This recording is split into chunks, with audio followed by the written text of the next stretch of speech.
YouTube! What the crap's going on? HeirofCarthage here. I'm going to tab out real quick and make sure this is recording. Man, I miss having my second monitor. It is. Sometimes when I hit the record key without having the second monitor, you can't see it. OBS won't be recording for whatever reason. But I'm going to play as the Beastmen, and I'm going to face off against the Dawi.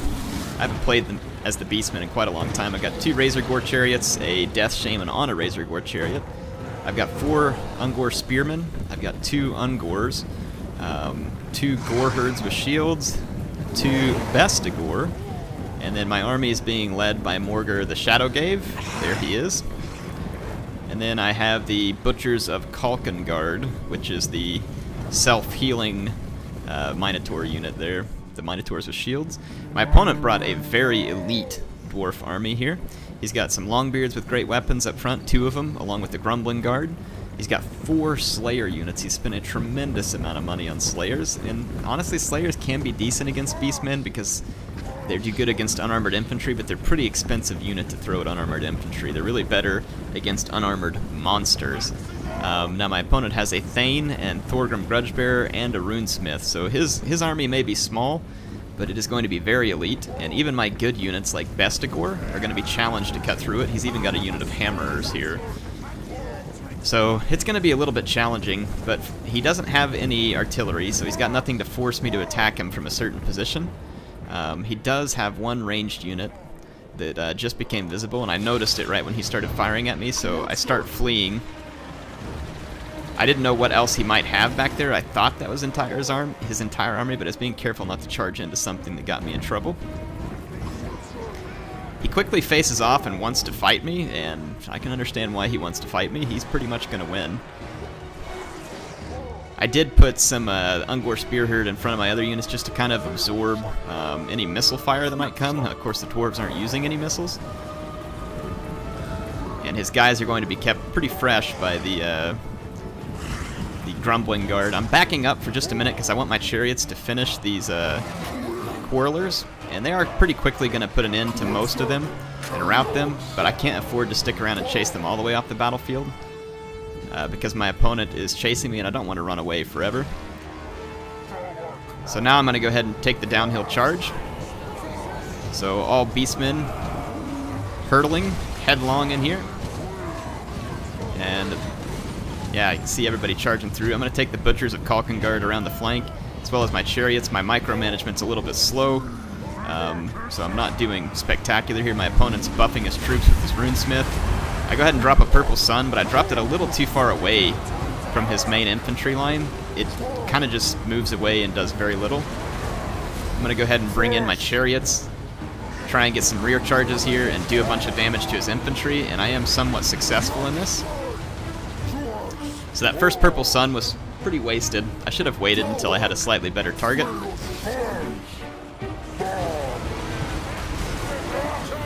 Yeah, you can see the Butchers of Kalkengard there. I knew all of his Slayers were going to be chasing my monsters, so I pulled my monsters and my chariots back through my own line, and they had already taken some pretty significant damage because his troops are so elite, and there's so many Slayers. And then Morgur ends up getting double-teamed by this Thane and Thorgrim when I wasn't paying attention. And he ends up taking a ton of damage, and I have to walk him away from the fight as well. You can see that the dwarves are just chopping their way through all my infantry, and it's becoming a somewhat desperate situation because I just haven't caused the kind of damage I need to with chariots. I think I would have been better to hit him with the chariots first and disrupt all of his movement, since he didn't have any skirmishers per se. And then I could have charged him with my infantry and maybe had more effect. Now I used Morgur to bring in the first unit of Chaos Spawn, so that'll keep some of his units busy.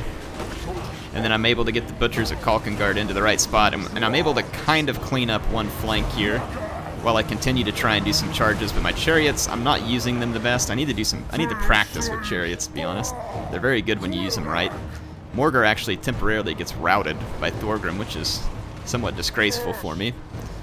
But anyway, I get a bunch of my units back from routing. I'm going to pull them back over. I do kind of forget this Ungor herd for a few minutes, but eventually I get it. So my chariots do help me get rid of one of the Longbeards with great weapons, and the Butchers of Kalkengard have killed 45 Dawi almost. So they're doing pretty good for me.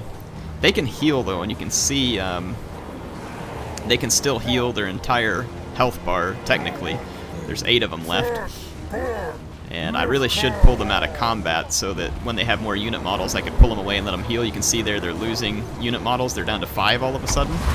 And then over here, once again, I wasn't paying attention, and Morgur gets hit by a very, very slow drive-by, but this time I drop a Purple Sun, and it goes right down on top of a whole bunch of Dawi infantry and causes immense damage to some very expensive units. So that time my Purple Sun definitely paid off because I got rid of some Slayers, killed a whole bunch of Hammerers, and a bunch of Grumbling Guards. So that one was definitely worth it. I'm going to take Morgur and you would hope run away at some point. I finally do remember to run away. And the Chaos Spawn are being very, very helpful here. My Death Sorcerer, I had used him to cast the Purple Sun and then totally forgot about him too. So he's going to get routed again. I'm going to try and bog Thorgrim down with infantry. He actually doesn't do fantastic versus infantry, especially with some armor-piercing Vestigor in there. We should be in good shape. I'm finally getting a little more damage done with my chariots, and most of my opponent's infantry is gone, and they're kind of caught in a big blob. It's at this point where I realize, you know, that long ago I should have pulled the Butchers of Kalkengard out of the fight and just let them heal. So shortly here I'm going to do that. I'm going to pull them out and let them start regaining some hit points while I use my chariots to try and cycle charge down some of the remaining Dawi infantry. And then Morgur is going to do the same thing. He's going to sit back and just chill, grab some hit points. Now, it's going to be like, that's cheap. Well, it has a downside. Morgur can't replenish one of his Chaos Spawn abilities without being in combat as well. So that's the downside for me. So it cuts the number of Chaos Spawn I'm able to call in, which I need, honestly. You see the one unit there is doing good. There comes the chariots rear charging. The Dwarf infantry is basically gone. I'm pulling in regrouped units as quickly as I can, get them back into the fight. And things are looking a whole lot better for me, though it's still a relatively even fight, and he's got some fairly healthy heroes here. A Runesmith, a Thane, and Thorgrim. But with the Butchers of Kalkengard over here healing up, these guys do tremendous armor-piercing damage, and I'm letting them get all the hit points they can, and then Morgur is also going to be harder to kill because he's replenishing. And then in the meantime, the Dwarf heroes have to cut through still a rather large blob of Beastmen infantry. I did catch a routing Dwarf infantry unit that was almost gone, and I got it with a Chaos Spawn summon, so that's going to be the last Chaos Spawn I can summon. Unless I were to get Morgur into combat for quite some time, which I won't be able to. So this is also a really big moment for me in the sense that it's going to tilt the battle completely in my favor now because the enemy leadership's going to have to try and cut through a monstrous unit here. They're going to take a lot of damage in the process. Even though Chaos Spawn don't do armor-piercing damage, they still do poison, and it's a big deal. Alright, so the Butchers have gained back a considerable number of hit points, and Morgur has regained a considerable number of hit points. We're at the point now where it's just about time for me to bring them back into combat. My chariots have done some work. Chaos Spawn and infantry have done some work.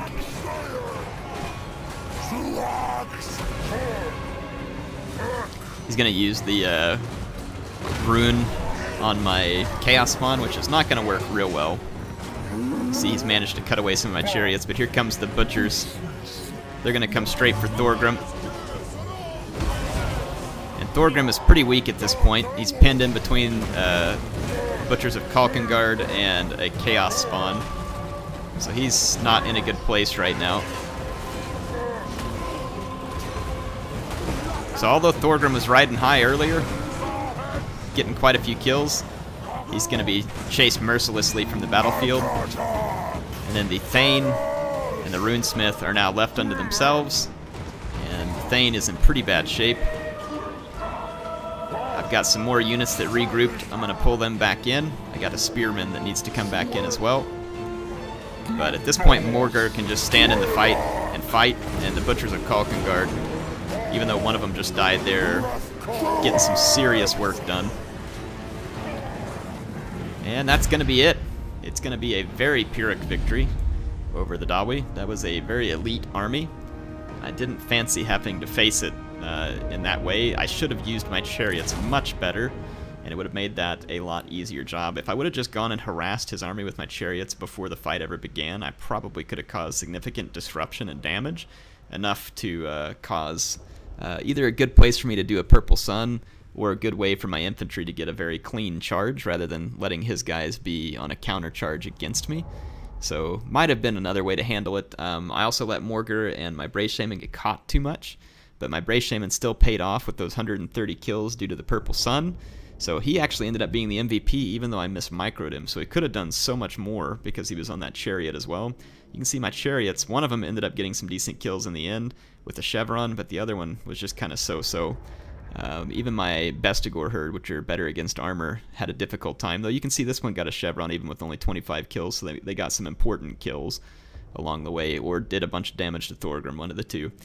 Anyway, did you all like it? I thought it was a fun battle. Appreciate Mr. Wednesday giving me a elite dwarf army to go up against there. Gotta love that Dawi Beastmen matchup. Hope y'all are enjoying it. I'll be back with more online battles soon, and I will see you in the next episode of Total War Warhammer Online.